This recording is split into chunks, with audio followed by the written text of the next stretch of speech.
नमस्कार विद्यार्थियों। आज हम प्रश्नावली संख्या 5.1 के पहले प्रश्न की कुछ समस्याएं हल करेंगे, जो इस प्रकार है। जैसा कि पहली समस्या में दिया हुआ है कि यहाँ पर जो ये समस्या दी हुई है, इसके लिए हमें देखना है कि ये जो है समांतर श्रेणी बनाती है या नहीं बनाती।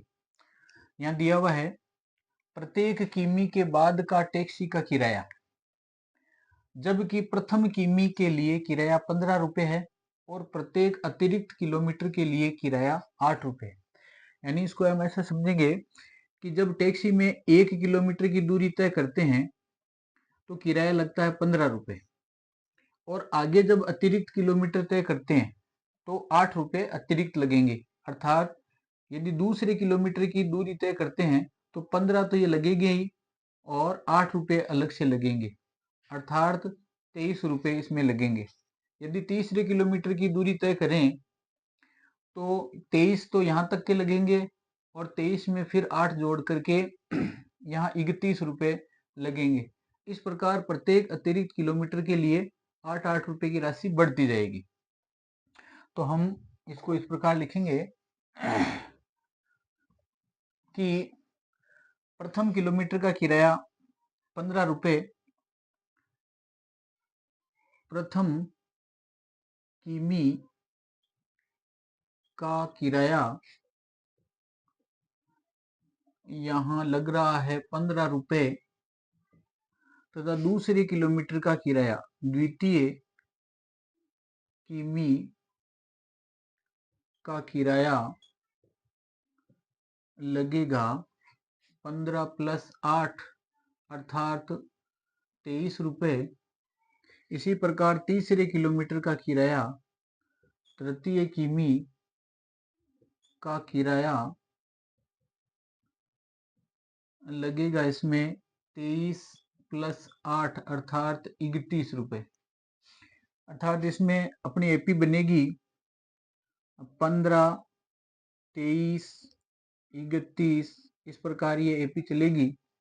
तो अभी हम देखते हैं कि ये एपी बनती है या नहीं बनती। यहाँ पर इसका सार्वअंतर निकालेंगे, तो सार्वअंतर के लिए हम निकालते हैं A2 माइनस A1, अर्थात यहाँ 23 माइनस 15 निकालेंगे तो हमें इसका D प्राप्त होगा 8। आगे दूसरा D जब हम ज्ञात करेंगे तो यहाँ A तीसरे पद में से दूसरा पद माइनस करेंगे, अर्थात 31 में से हम 23 माइनस करेंगे तो हमें 8 प्राप्त होगा। यहाँ हम देख रहे हैं कि इनका अंतर बराबर आ रहा है, प्रत्येक पद अपने पिछले पद से 8 ज्यादा है। तो हमने यहाँ देखा कि यहाँ A2 माइनस A1 बराबर है A3 माइनस A2 के, इसलिए दी गई समस्या एक एपी बनाती है, इसलिए एपी बनती है। यहाँ पर एपी बन रही। अब हम इसकी अगली समस्या देखते हैं।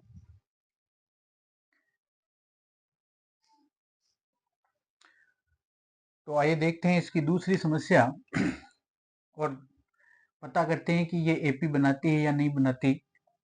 यहाँ लिखा हुआ है किसी बेलन में उपस्थित हवा की मात्रा, जबकि वायु निकालने वाला पंप प्रत्येक बार बेलन की शेष हवा का 1/4 भाग बाहर निकाल देता है।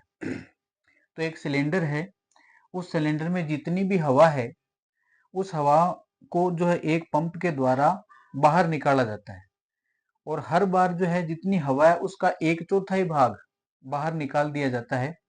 फिर जो शेष बचती है फिर उसका 1/4 भाग बाहर निकाल दिया जाता है। इस प्रकार जो एपी बनेगी, जो स्थिति बनती है वह एपी है या नहीं, ये हम पता करेंगे। तो मान लो कि प्रारंभिक हवा जो है उसमें वो x लीटर है, तो माना कि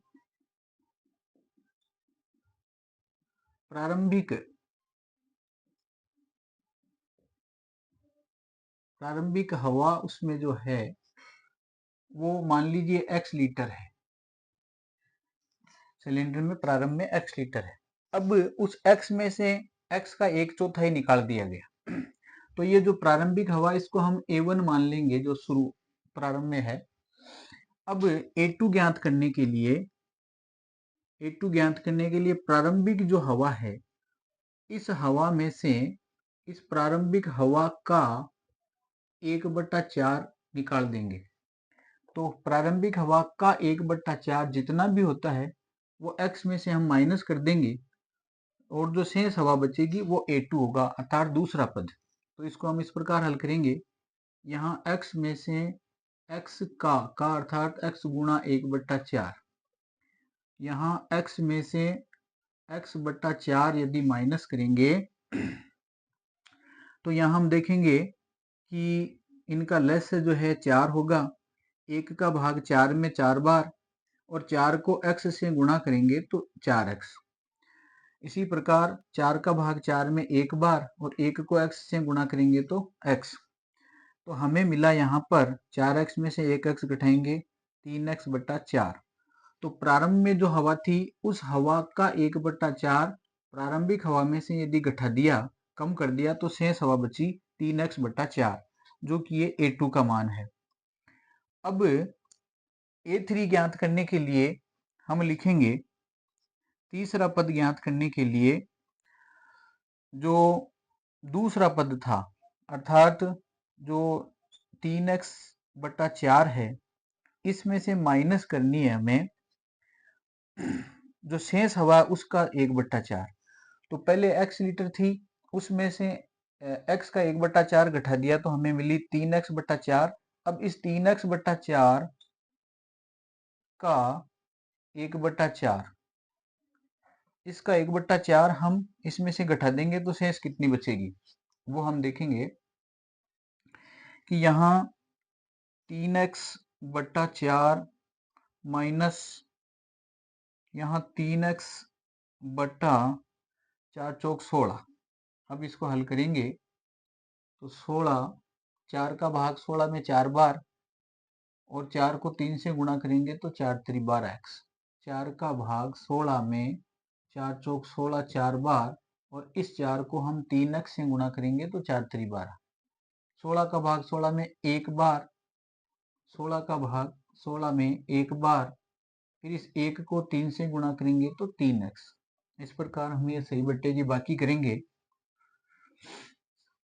यहाँ 12 में से 3 गए, हमें मिला यहाँ पर 9x/16, जो कि यहाँ ये A3 है, ये आपका तीसरा पद है। अब इन तीनों पदों से हम एक AP के पद लिखते हैं। तो हमें यहाँ स्थिति मिली, सबसे पहले हवा थी x लीटर, उसके बाद में निकालने के 1/4 निकालने के बाद में हवा मिली हमें 3x/4 लीटर और तीसरे पद पर हमें हवा मिली 9x/16। इस प्रकार जो ये AP चल रही है, पता करते हैं कि ये AP है या नहीं, अर्थात समांतर श्रेणी है या नहीं। तो यहाँ D ज्ञात करेंगे। इसका D ज्ञात करने के लिए हम लिखते हैं A2 माइनस A1, अर्थात A2 यहाँ पर है 3x/4, इसमें से A1 अर्थात हम x माइनस करेंगे तो हमें मिलेगा यहाँ 4 का भाग 4 में 1 बार 3x माइनस 1 का भाग 4 में 4 बार अर्थात 4x। हमें मिला यहाँ पर माइनस का x/4, D का मान x/4। दूसरा D हम ज्ञात करेंगे A3 माइनस A2, अर्थात A3 यहाँ पर 9x/16 है, तीसरा पद। इसमें से दूसरा पद अर्थात 3x/4 हम माइनस करेंगे। यहाँ हमें मिला इनका LCM 16।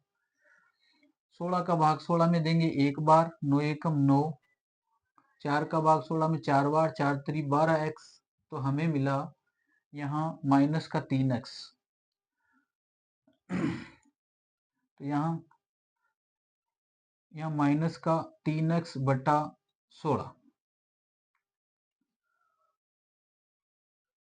यहाँ हम देखेंगे कि इनका जो सार्व अंतर है वो बराबर नहीं है।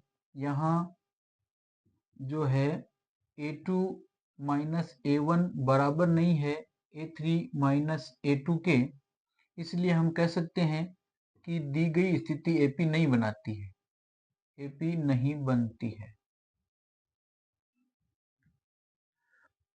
इस प्रकार ये दूसरी समस्या हल हुई। अब देखते हैं इसकी अगली समस्या।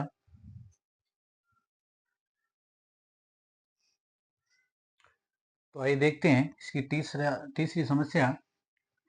प्रत्येक मीटर की खुदाई के बाद एक कुआं खोदने में आई लागत, जबकि प्रथम मीटर खुदाई की लागत 150 रुपये है और बाद में प्रत्येक मीटर खुदाई की लागत 50 रुपये बढ़ती है। तो हम देखेंगे कि प्रथम मीटर की खुदाई की लागत यहाँ 150 रुपये है। तो पहले प्रथम मीटर की लागत यहाँ बताई है 150 रुपये तथा उसके दूसरे मीटर की लागत यहाँ है, दूसरे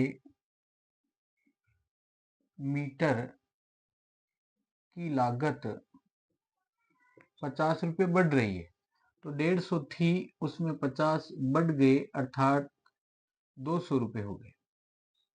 इसी प्रकार तीसरे मीटर की लागत,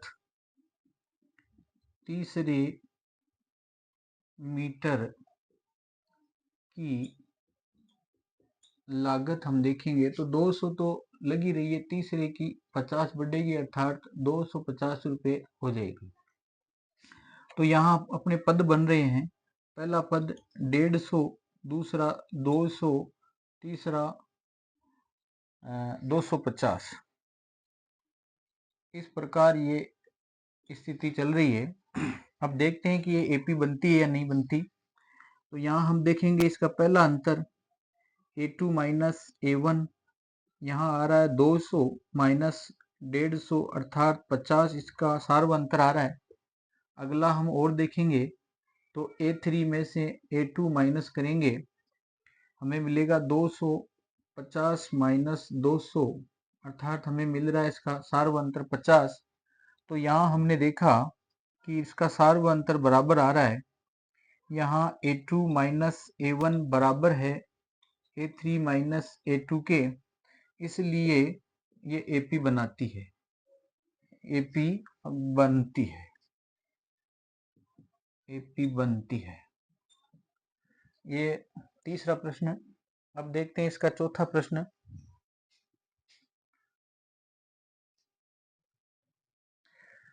आइए देखते हैं इसका अंतिम प्रश्न।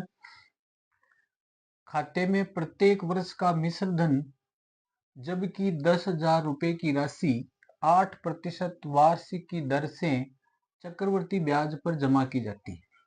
तो प्रत्येक वर्ष का मिश्र धन, जबकि 10,000 रुपए की राशि, तो यहाँ मूलधन 10,000 रुपये पहले वर्ष। तो यहाँ इसका पहले वर्ष का मूलधन हम मानेंगे, यहाँ मूलधन यहाँ 10,000 रुपये है और इस 10,000 रुपये को हम A1 मान लेते हैं, पहला पद मान लेते हैं। अब कहा है एक वर्ष के बाद में बाद का मिश्र धन।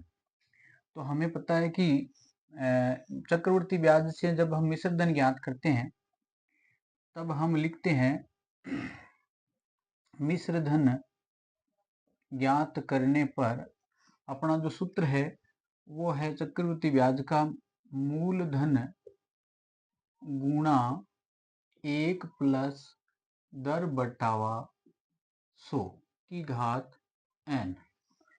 यहाँ हम देखेंगे कि 10,000 रुपये मूलधन है, दर यहाँ 8% है और समय यहाँ 1 वर्ष है। तो यहाँ 10,000 गुणा ये 1 वर्ष है, तो इसको हम 108 बटावा 100 लिखेंगे। 108 कैसे हो जाएगा, देखो 1 प्लस बटा 100, यहाँ 100 इनको जोड़ने पर 1 का भाग 100 में 100 बार, 100 को 1 से गुणा करेंगे तो 100, 100 का भाग 100 में 1 बार, 1 को 8 से गुणा करेंगे तो 8, अर्थात ये 108 बटा 100 हो जाएगा। तो मिश्र धन यहाँ प्राप्त होगा हमें, ये 2 बिंदु से 2 बिंदु काट देंगे, 108 को 100 से गुणा करेंगे तो हमें प्राप्त होगा 10,800। ये जो राशि है, पहली प्रारंभिक राशि 10,000 थी, मिश्र धन ये 12 महीने के बाद, 1 वर्ष के बाद मिश्र धन 10,800 रुपये हो गया। ये वाली राशि A2 हो जाएगी। अब इसी प्रकार हम तीसरे वर्ष के लिए मिश्र धन ज्ञात करेंगे, तो पुनः हम यहाँ मिश्र धन के लिए गणना करेंगे। मिश्र धन तीसरे वर्ष का ये A2 हो जाएगा, ये A1 ज्ञात करने के लिए है, अब ये A3 ज्ञात करने के लिए है। तो यहाँ दूसरे वर्ष का जो मिश्र धन है वो तीसरे वर्ष के लिए मूलधन हो जाएगा। यहाँ ये मूलधन गुणा 1 प्लस दर वही है और समय 1 वर्ष। दूसरे से तीसरे वर्ष तक का समय यहाँ पर 1 वर्ष है, n बराबर 1 है। इसको हल करेंगे तो यहाँ गुणा ये हो जाएगा 108 बटे 100। यहाँ दो बिंदु से दो बिंदु काटेंगे तो हमें यहाँ 108 को 108 से गुणा करके संख्या लिखनी होगी। हम 108 को 108 से गुणा करते हैं तो हमें 8 उनटे 64, ये 6, 8 एकम 8, फिर ये 3 जीरो और यहाँ 8 0 1, 4 6 8 8 16 का 6 हासिल 1, ये 1 ये 1, ये 11,664, 11,664। यह आपका A3 प्राप्त हुआ, तीसरा पद हमें प्राप्त हुआ। तो हम देखते हैं यहाँ प्रथम वर्ष जो है 10,000 रुपये थे, फिर 1 वर्ष बाद में मिश्र धन हो गया 10,800 रुपये और तीसरे वर्ष के लिए मिश्र धन हो गया 11,664। इस प्रकार जो है ये यहाँ AP बनेगी। अब हम देखेंगे कि ये AP बनती है कि नहीं बनती, इनके बीच का अंतर बराबर है कि नहीं। तो पहला D ज्ञात करेंगे हम, इसका सार्वंतर ज्ञात करेंगे तो वो A2 माइनस A1 होगा। यहाँ A2 10,800 है, उसमें से 10,000 हम माइनस करेंगे तो हमें मिलेगा 800। फिर हम दूसरा इसका सार्वंतर ज्ञात करेंगे A3 माइनस A2।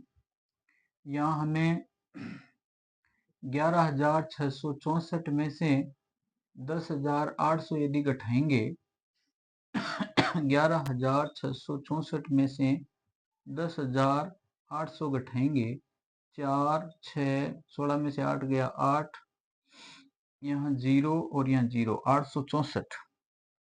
ये अंतर हमें प्राप्त हुआ 864 का। तो यहाँ हमने देखा यहाँ जो है A2 माइनस A1 बराबर नहीं है A3 माइनस A2 के, इसलिए ये AP नहीं बनाएगी, AP नहीं बनेगी, यहाँ AP नहीं बनेगी क्योंकि इनका सार्वंतर सबका बराबर नहीं आ रहा है। ठीक है, धन्यवाद।